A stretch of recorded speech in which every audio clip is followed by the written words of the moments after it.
जय माता दी। सुनते हैं कालिका पुराण, जिसे सुनने मात्र से होती है पुण्य फल की प्राप्ति। आइए शुरू करते हैं। बोलिए माता रानी की जय। हे द्विज सतमो, जय देखकर कामदेव ने यह मान लिया था कि मेरे अस्त्रों से द्विगुणित हुए अस्त्रों के द्वारा क्या यह मुझको मोहित करने के लिए उद्यत हो रही है। उसके दोनों बाहों का जोड़ा मृणाल के जोड़े के समान अधिक सुंदर था। वह अंतत कांति संयुक्त जल के प्रवाह के समान मृदु और स्निग्ध शोभित हो रहा था। उसका केशों का पाश अत्यधिक मनोहर नील वर्ण वाले मेघ के सदृश था और कामदेव का प्रिय वह चमड़ी गो के पूंछ के बालों के बार के समान प्रतीत होता है। उस अत्यधिक मनोहर रति देवी का काम अवलोकन करके विकसित लोचनों वाला हो गया था।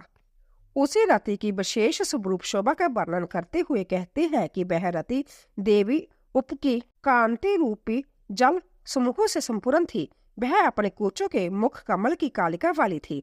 पद्म के सदृश मुख से समृद्ध थी। सुंदर बाहुरूपी मृगाशील चंद्र की कला से संयुक्त थी। जयरती देवी दोनों बाहों के जुगम के बर्मों के समूह से तनुमूर्तियों से परिराजित थी। वह कटाश पात रूपी ब्रह्मरों को समिताए वाली थी। वह नेत्र रूपी नील कमलों से समन्वित थी। वह शरीर की रोमावली के शेवाल से युक्त थी। वह मन रूपी ध्रुवों के विषातन करने वाली थी। वह रति गंभीर नाभि रूपी हृदय से युक्त थी। वह दक्ष रूपी हिमालय गिरी से उत्पन्न हुई गंगा की भांति महादेव की तरह उत्फल लोचन थी। उस समय में मोद के बार से युक्त आनंद वाले कामदेव ने विधाता के द्वारा दिए हुए सुदारुण शाप को भूलकर प्रजापति दक्ष से कहा था। कामदेव ने कहा, हे विभो बलिभांति परमातिक स्वरूप लावण्य से समन्वित इस सहचारणी के द्वारा मैं भगवान शंभु को मोहित करने की क्रिया में समर्थ हो सकूंगा। फिर अन्य जंतुओं से क्या प्रयोजन है। हे अनग अर्थात पिष्पाप, जहाँ जहाँ पर मेरे द्वारा धनुष का लक्ष्य किया जाता है वहीं वहीं पर इसके द्वारा भी रमन नामक माया से चेष्टा की जाएगी। जिस समय मैं देवों के आलय अर्थात स्वर्ग में जाता हूँ अथवा पृथ्वी या सातल में गमन किया करता हूँ, उसी समय मैं यह भी सर्वदा चारुहास वाली हो जाया करेगी, जिस प्रकार लक्ष्मी साथ गमन करने वाली होती है और मेघों के साथ विदित रहा करती है। उस भांति मेरी प्रजा अध्यक्ष सहयानी होगी। मार्कंडेय मुनि ने कहा। कामदेव ने इस रीति से यह कहकर रति देवी को बहुत ही उत्सुकता के सहित होकर ग्रहण किया था। जिस प्रकार से सागर से सुमोथित उत्तमा लक्ष्मी को भगवान ऋषिकेश ने ग्रहण कर लिया था, भिन्न पीत प्रवाह वाला कामदेव उस रति के साथ शोभित हुआ था। जिस प्रकार से संध्या के समय में मनोहर सौदामणि के साथ मेघ की शोभा हुआ करती है, इस रीति से बहुत ही अधिक मोद से युक्त रति के पति कामदेव ने उस रति को अपने हृदय में विद्या को जोगदर्शी के ही समान परिग्रहण किया था। रति ने भी परम श्रेष्ठ पति को प्राप्त करके परमाधिक संतोष को प्राप्त किया था, अर्थात अंतत संतुष्ट हो गई थी। जैसे कमल से उत्पन्न पूर्ण चंद्र के समान मुख वाली लक्ष्मी भगवान हरि को प्राप्त करके संतुष्ट हो गई थी।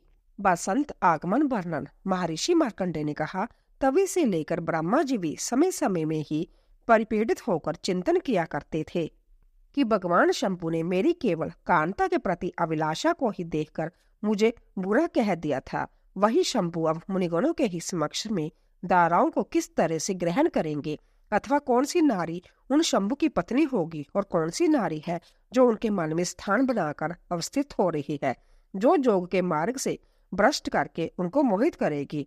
उनका मोह न करने में कामदेव भी समर्थ नहीं हो सकेगा। वह तो नितांत जोगी है। वह भृंगणाओं के नाम को भी सहन नहीं किया करते हैं।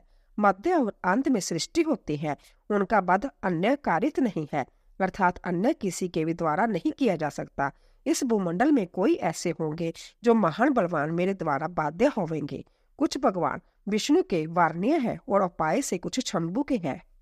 उस संसारिक भोगों के सुखों से विमुख तथा एकांत विरागी भगवान शंभु के विषय में इससे अन्य कोई भी कर्म नहीं करेगा, इसमें संशय नहीं है। लोकों के पिता मां लोकेश ब्रह्मा जी यही चिंतन करते हुए ने आकाश में स्थित होते हुए उन्होंने भूमि में स्थित दक्ष आदि को देखा था।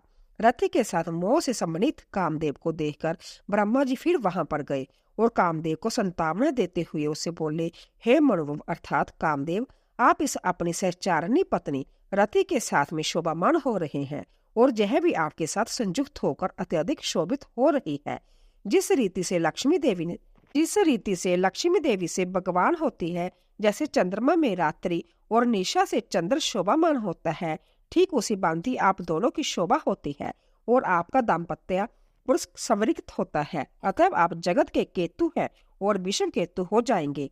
हे वत्स, अब तुम इस समस्त जगत के हित संपादित करने के लिए पिनाकधारी भगवान शंभु को मोहित कर दो, जिससे सुख के मन वाले भगवान शंभु द्वारा का परिग्रह कर लेवे। किसी भी विजन देश में, सिंदग्ध प्रदेश में, पर्वतों पर और सरिताओं में जहां जहां पर ईश गमन करे, वहां वहां पर ही इसके साथ उनको मोहयुक्त कर दो। इस वनिता से विमुख भगवान हर को, जो कि पूर्णतः स्वयं आत्मा वाले हैं, मोहित कर दो। तुम्हारे बिना अर्थात वाला त्रिभुवन में नहीं है। हे मनोभव, भगवान हर के स अनुराग हो जाने पर अर्थात दाम्पत्य जीवन के सुख भोगों के अभिलाषी होने पर आपके शाप की भी उपशांति हो जाएगी।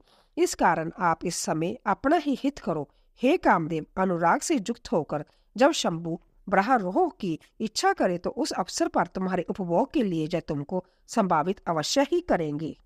इसीलिए जगत की भलाई करने के लिए तुम भगवान हर के मोहन करने के परम में पूर्ण जतन करो। महेश्वर को मोहित करके आप शिव के केतु हो जाओ। ब्रह्मा जी के इस वचन का श्रवण करके कामदेव ने ब्रह्मा जी से जगत का हितकारी जो तथ्य था वह कहा था।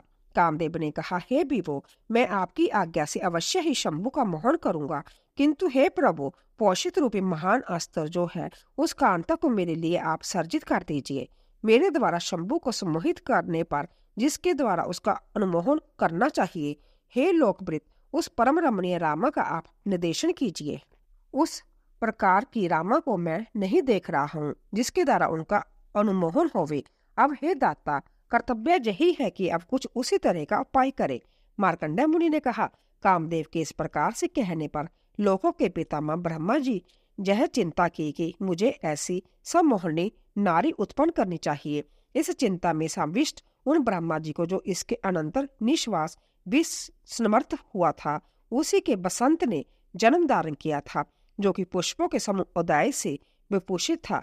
ब्राह्मणों की समूह को धारण करने वाले मुकुलित आर्म के अंकुरों को सरस डांक के पुष्पों के साथ लिए हुए प्रफुल्लित वृक्ष की भांति शोभित हुआ था।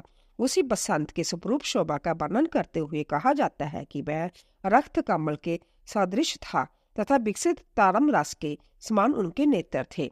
संध्या की बेला में उदयमान अखंड चंद्रमा के समान उसका मुख था और उसकी पर परम सुंदर नासिका थी। शंख के सदृश श्रवणों के आवृत वाला था तथा श्याम वर्ण के घुंघराले केशों से शोभित था।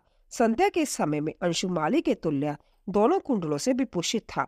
उसकी गति मदमस्त हाथी के समान थी और उसका वक्षस्थल विस्तरण था तथा पानी स्थूल और आयत भुजाओं से संयुक्त था एवं उसके दोनों करों का जोड़ा अतीव कठोर था। उसके अरु कटी और जंगाई सबृत अर्थात सुडेल थी। उसकी ग्रीवा कंबु के तुल्य थी एवं उसकी नासिका उन्नत थी। वह गुण शत्रुओं वाला स्थूल वक्षस्थल से युक्त था। इस रीति से समस्त लक्षणों से वह सर्वांग संपूर्ण था। उसके अनंतर उस प्रकार के संपूर्ण कुसुमार बसंत के 100 उत्पन्न हो जाने पर सुगंध से संयुक्त बाजू बहन करने लगी और सभी वृक्ष पुष्पित हो गए थे। कोयले मधुर स्वरों में से सम्मिलित होती हुई सैकड़ों बार पंचम स्वर में बोलने लगी थी। विकसित कमलों वाली सरोवरें पुष्करों से युक्त हो गई थी। इसके अनंतर हिरण्यगर्भ अर्थात ब्रह्मा जी उस प्रकार की अतीव उत्तम उसको स उत्पन्न हुआ देखकर कामदेव से मधुर वचन बोले। हे कामदेव, जय आपका मित्र उत्पन्न होकर स उपस्थित है, जो कि सर्वदा ही अनुकूलता का व्यवहार करेगा। जिस रीति से अग्नि का मित्र बाजू है जो उसका सभी जगह पर उपकार किया करता है, उसी भांति यह आपका मित्र है जो सदा ही आपका ही अनुगमन करेगा। बस्ती के अंत का हेतु होने से ही यह बसंत नाम वाला होवेगा। इसका कारण यही है कि सदा आपका अनुगमन करके तथा लोगों का अनुरंजन किया करे। बोले शिव शंकर भगवान की जय।